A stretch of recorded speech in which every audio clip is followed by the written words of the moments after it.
The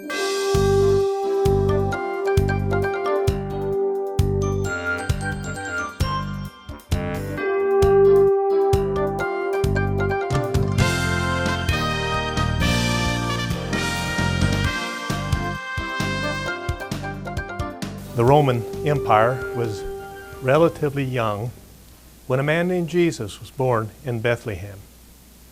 There are some who have questioned his historical reality. And so in this session we want to deal with the historical reality and the divinity of Jesus. Was there a real person known as Jesus of Nazareth? Are there any compelling proofs of his divinity? In 1961, there was an inscription found at Caesarea Maritima, which included Pontius Pilate's name. Jesus later would stand before Pontius Pilate in trial in Jerusalem. And when Pilate did not really want to deal with him, he handed him over to the Jewish leaders. And then he said a question that each of us must ask ourselves: what shall I do then with Jesus, who is called Christ? Matthew chapter 27, verse 22. The inscription at Caesarea says, Pontius Pilate, the Prefect of Judea, erected a building dedicated to the Emperor Tiberius.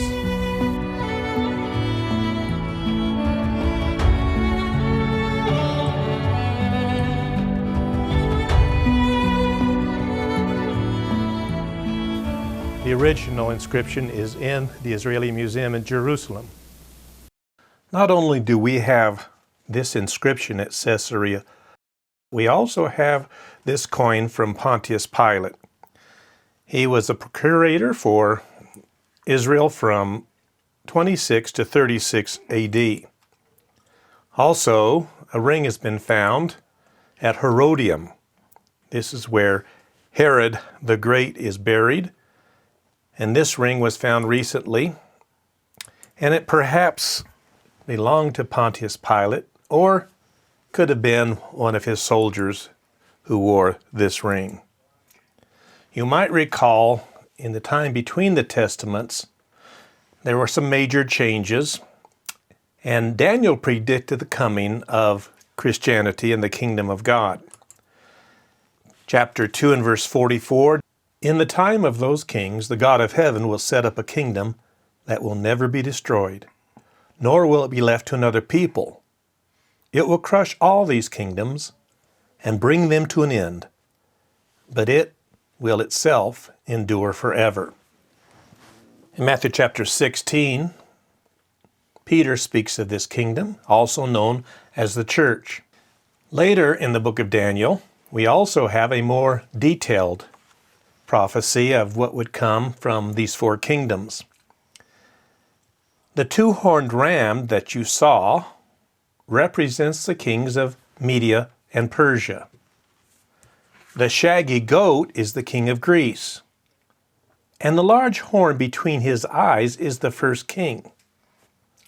The four horns that replace the one that was broken off represent four kingdoms that will emerge from his nation, but will not have the same power. And so in Daniel we have the prediction of these kingdoms rising and falling. And in fact, Alexander the Great is spoken of here, and the four divisions of his kingdom when he passed at a very early age. And so some of the remains of this time period are depicted in the following slides. A bust of Alexander the Great from Egypt from the 1st century BC. And then a coin with Alexander the Great on it from 320 BC. And as I mentioned before, apparently the Greeks popularized the use of coins, and they would put rulers on their coins.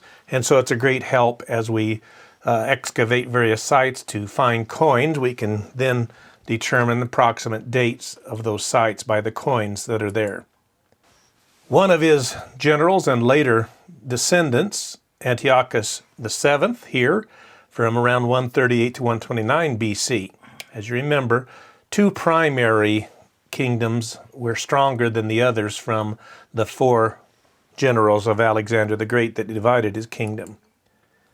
Ptolemy and Berenice from around 317 BC, another of the generals of Alexander the Great and the division of his empire. And then, of course, next we come to the Roman Empire and Julius Caesar. This coin was struck in the last month of his life before he was assassinated, and it dates to around March 14th to 44 BC. And on this coin, the inscription, Caesar, Dictator for Life. Well, his adopted son Octavian, also known as Augustus, became the emperor of Rome and ruled from 27 BC to 14 AD, so was the Roman emperor when Jesus was born. Then we next have those who served under the Romans, Herod the Great from 37 BC, and here's a coin of his.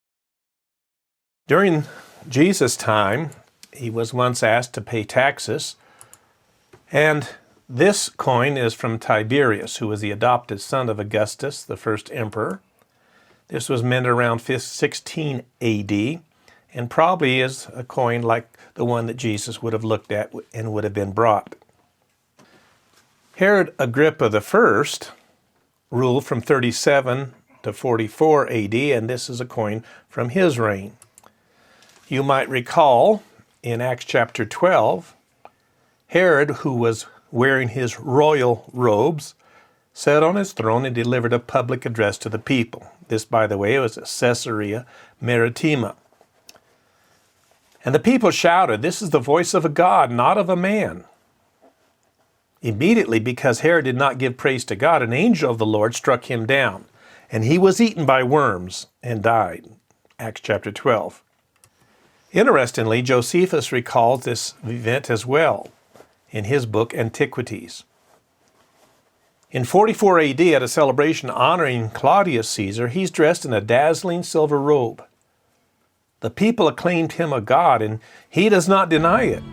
He's seized with violent pains and dies 5 days later.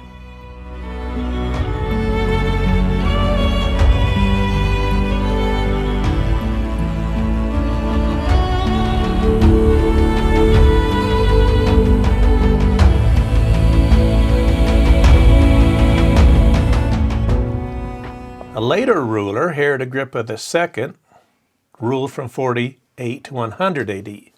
He's the son of Herod Agrippa I. This is the king that Paul defends himself in Caesarea, as both he and the Roman governor Festus were there. Paul probably spent a couple of years at Caesarea Maritima in prison before he went to Rome. But in his defense, Paul concludes that the Christ would suffer, and as the first to rise from the dead would proclaim light to his own people and to the Gentiles. Festus shouts, "You're out of your mind, Paul." But Paul replies, "I'm not insane, most excellent Festus. What I'm saying is true and reasonable. The king is familiar with these things, and I can speak freely to him. I'm convinced that none of this has escaped his notice, because it was not done in a corner." And here's a coin of Herod Agrippa II. And the point of these coins are to show that these people are real, these events are real, and Paul challenged King Agrippa II with the truthfulness of the events that he was referring to. Now, if you want to read more about many of these events, you can read the works of Josephus. And also, if you want to read from a Roman point of view, Tacitus has a couple of books, and the one that I've quoted from several times is the Annals of Imperial Rome. Very interesting and very exhaustive. Also, later, the letters of the younger Pliny, writing to the Emperor Trajan. We have quoted from it, and we'll see more quotations in this presentation from his letters to the Emperor Trajan. Some of the books that I found very helpful for previous sessions on archaeology and the Old Testament and archaeology and the New Testament are these two volumes entitled Biblical Archaeology by David Graves. Another, a little more technical book is called Excavating the Bible, and you'll find it very interesting and helpful as well.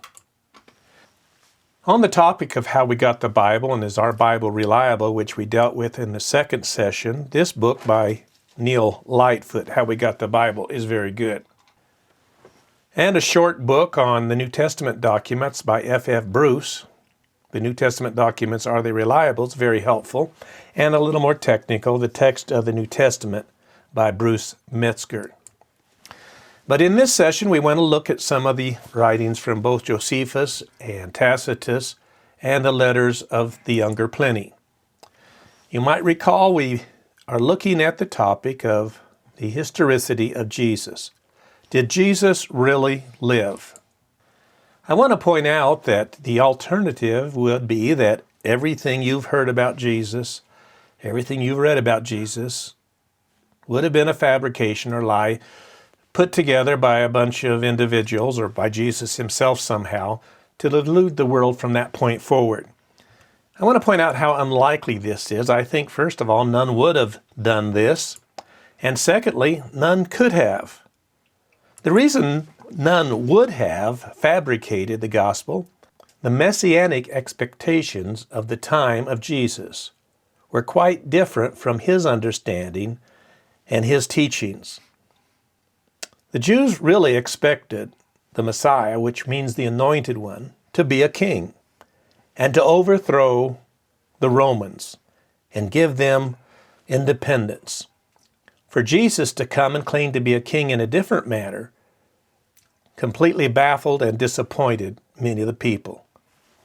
Secondly, from the very start, the Christian movement was persecuted.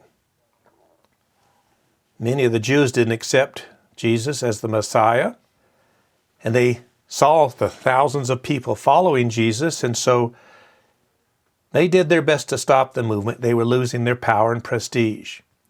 And so persecution began from the Jewish sector. But soon thereafter, the Romans also persecuted them. They didn't understand the Christians, and we'll see that in this session. And third, the morality of the movement. In other words, when we hear about the teachings of Jesus, to lie about who he was, or his disciples to lie about who he was, goes against the very basis of his teachings. Secondly, I think it's very obvious that none could have fabricated and passed off Christianity as a truthful movement. Because at the core of the Christian teaching was the resurrection of Jesus Christ. Some of the earliest writings, for example, 1 Corinthians chapter 15, and all the other writings actually, include references to the resurrection of Jesus. If the resurrection were not true, there were literally thousands of people in Jerusalem who could have found the body and produced it. Also, within the pages of the New Testament, many miracles are claimed as confirmation of who Jesus claimed to be, that these miracles showed he was the Son of God. The miracle defeating the 5,000, for example, there were at least 5,000 men. If there were women and children, you could have had perhaps 20,000 people who saw and were part of that miracle. So when this miracle was claimed to be true, there could have been thousands of people who could have denied it. They had been there and could have contradicted the claims. In fact, they didn't. The miracles then are strong testimony to the truthfulness of the identity of Jesus. Not only that, Jesus throughout his ministry claimed that he was a fulfillment of Scripture, the Messiah that had been predicted. The people of that time knew their Bible, and if Jesus was lying or making up these claims, they surely could have easily exposed his false teaching.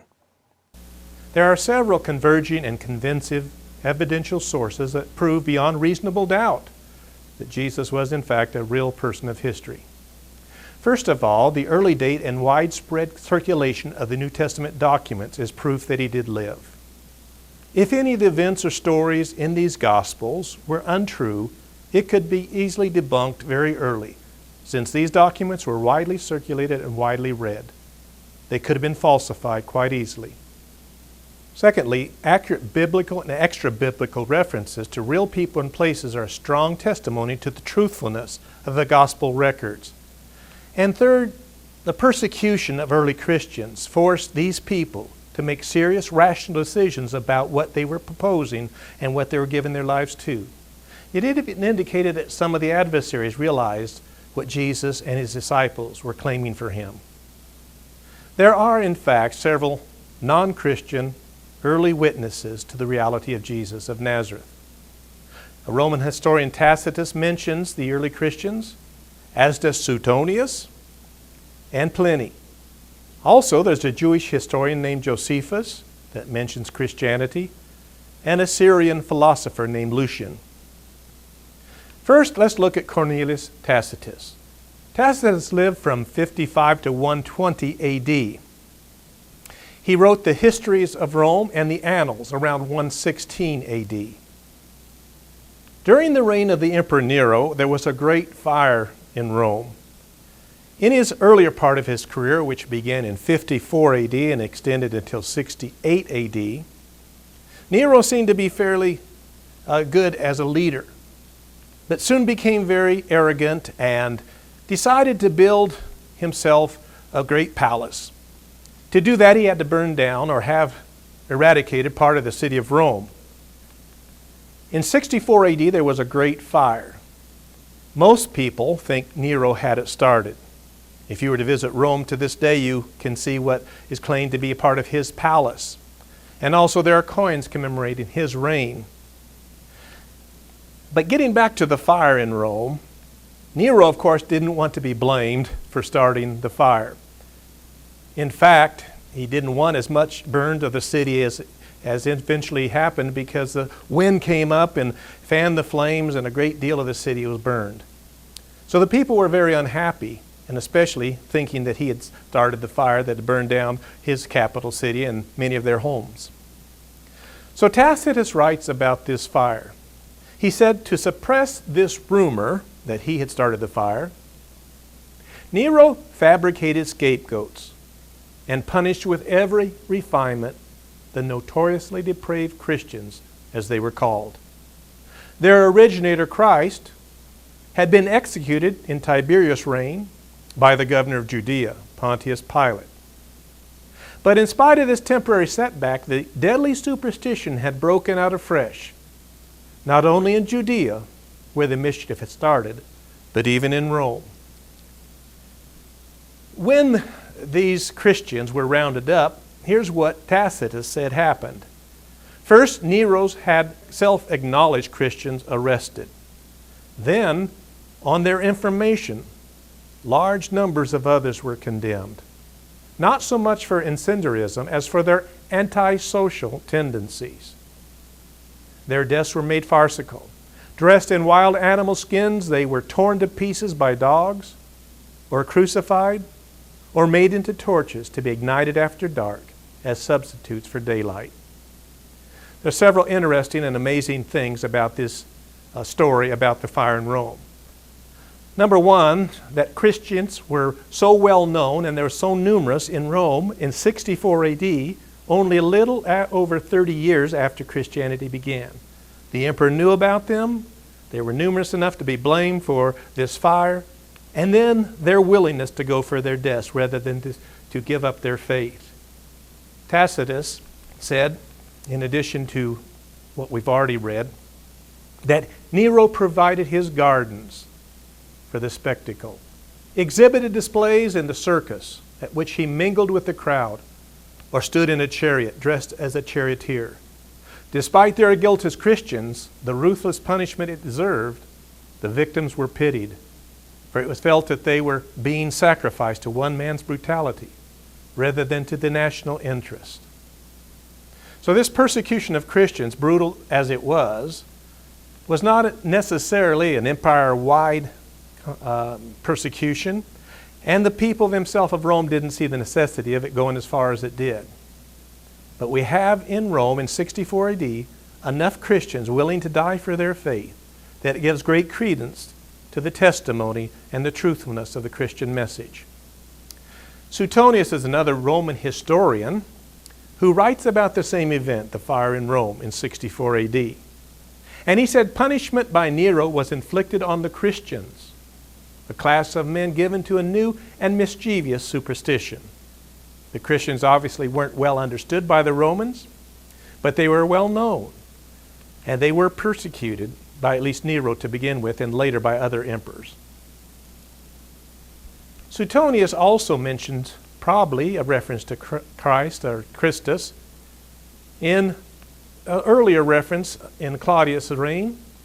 And he said that the Jews were making constant disturbances at the instigation of Christus, he expelled them from Rome.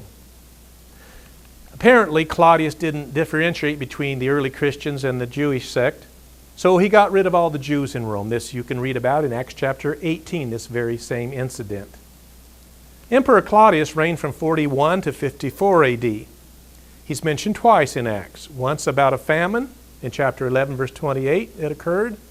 And then with the expulsion of the Jews that we just referred to in Suetonius in Acts 18, verse 2. But there's another inscription that's been found that's very interesting. It was found in Nazareth. And it prohibits the robbing of graves. And you might recall that one of the theories as to why Jesus' tomb was empty was that robbers had come and taken it away. This inscription found at Nazareth, the hometown of Jesus, very interesting that it mentions the prohibition against robbing of graves. May indicate that Claudius knew about the story of the empty tomb. A little later in the first century, a man named Pliny the Younger, who was governor of Bithynia and Pontius around 110 AD. This area is Asia Minor or modern-day Turkey. He wrote to the Emperor Trajan, who reigned from 98 to 117 AD. And Pliny had a problem. He didn't know what to do a group of people who were called Christians. If you go to Rome today, you can see Trajan's Tower in commemoration of his reign. In Paul's first missionary journey, he did a great deal of mission work in Asia Minor, or Turkey. From 45 to 48, he labored in this area and went back to part of it in his second missionary journey. But evidently, Christianity became quite widespread. And so when Pliny met Christians, he didn't quite know what to do with them. So he wrote to the emperor. And he said, here's what I'm doing. When I get Christians, I interrogate them whether they were Christians. If they confessed it, I repeat the question twice again, adding the threat of capital punishment. If they still persevered, I ordered them to be executed.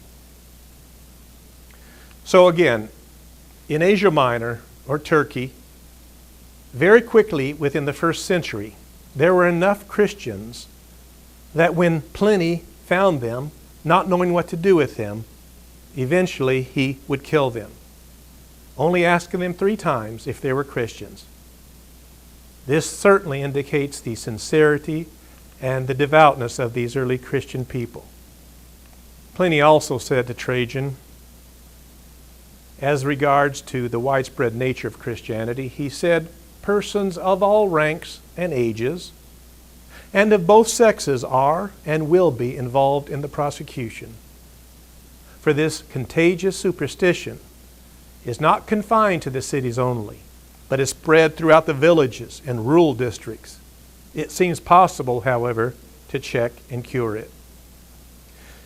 Well, Pliny was certainly wrong. And this persecution made people who adhered to Christianity decide for sure if they truly believed the facts or the basis of their faith. And the persecution is strong testimony of the truthfulness of the content of Christianity. A Jewish historian named Josephus, who lived from 37 to 100 AD, is another evidence of the reality of Jesus of Nazareth. In 66 AD, he became a commander in Galilee, where Jesus had grown up, of a revolt against the Roman government.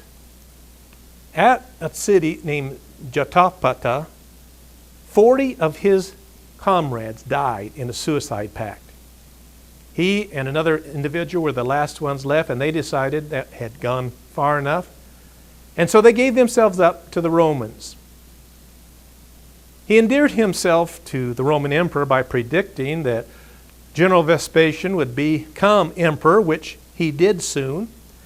And his son, Titus, destroyed Jerusalem in 70 A.D. Josephus tried to get back in the good graces of his people, the Jewish people, and so he writes The Jewish War, Antiquities, and Life Against Appian. In it, in one instance, he refers to Jesus. If you go to Rome today, you can see the Arch of Titus, which commemorates the destruction of Jerusalem, which began in 66 A.D., ended in 70 A.D. And you can also see on the top of it, candlesticks were carried from Herod's temple after the temple was destroyed by the Roman armies. But in Jesus' time, what he wrote about Jesus in Josephus is this. Now there was about this time Jesus, a wise man, if it be lawful to call him a man. For he was a doer of wonderful works. He was the Christ. And when Pilate, at the suggestion of principal men among us, had condemned him at the cross, those that loved him at the first did not forsake him.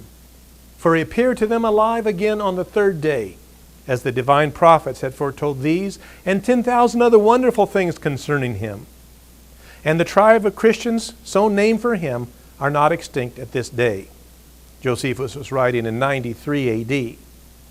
Now there have been some questions about whether or not Josephus would have written some of those things, because it appears that he believed in the resurrection and so forth. However, the oldest documents do have this section, the oldest manuscripts that have this section, and it's just as we read it. And perhaps a word or two could have been changed, that perhaps people believe that Jesus had been raised from the dead. But in any case, it certainly seems to indicate that Josephus knew about Jesus, that he supposedly was raised from the dead, and that supposedly had fulfilled the prophets. His historical reality is certainly affirmed in Josephus. There's another reference in Josephus about Festus, who was a ruler later in Israel. And it says Festus was now dead, and Albinus was still on the road, so he assembled the Sanhedrin of the judges and brought before them the brother of Jesus, who was called Christ, whose name was James. To my knowledge, there's no real question about this reference to Jesus in Josephus, and the mention of James, one of the early church leaders. So Josephus does refer to Jesus and some of the things mentioned about him.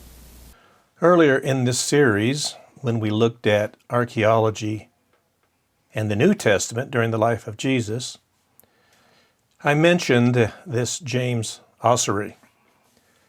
These would have held the bones of James, and it is claimed that this would be the brother of Jesus. This is somewhat debated, but in reading the inscription on the outside of this ossuary, it reads, James, son of Joseph, brother of Jesus. So as I mentioned, it's somewhat debated, but it's entirely possible that here we have the ossuary which contains the bones of Jesus' brother, whose name was James. There's another Syrian who in his book mentions Jesus in passing. He said the man who was crucified in Palestine, because he introduced this new cult into the world. Furthermore, their first lawgiver persuaded them that they were all brothers one of another, and they'd transgressed once for all by denying the Greek gods and worshiping that crucified sophist himself and living under his laws. So Lucian refers to Jesus, the one crucified in Palestine, and some of the things that caused them to leave the Greek gods. So as we deal with the historical reality and the divinity of Jesus, when you ask the question, was there a real person known as Jesus of Nazareth? The answer is yes. Tacitus, Suetonius, Pliny, Josephus, Lucian, they all mention him, converging evidence, in addition to the New Testament documents, compelling proof that Jesus was a real person of history. No reputable scholar today, or no educated person, would really say Jesus never lived. There's too much evidence. Yes, Jesus was a real person of history. The next question, are there compelling proofs of his divinity? And that's what we'll deal with in the next session.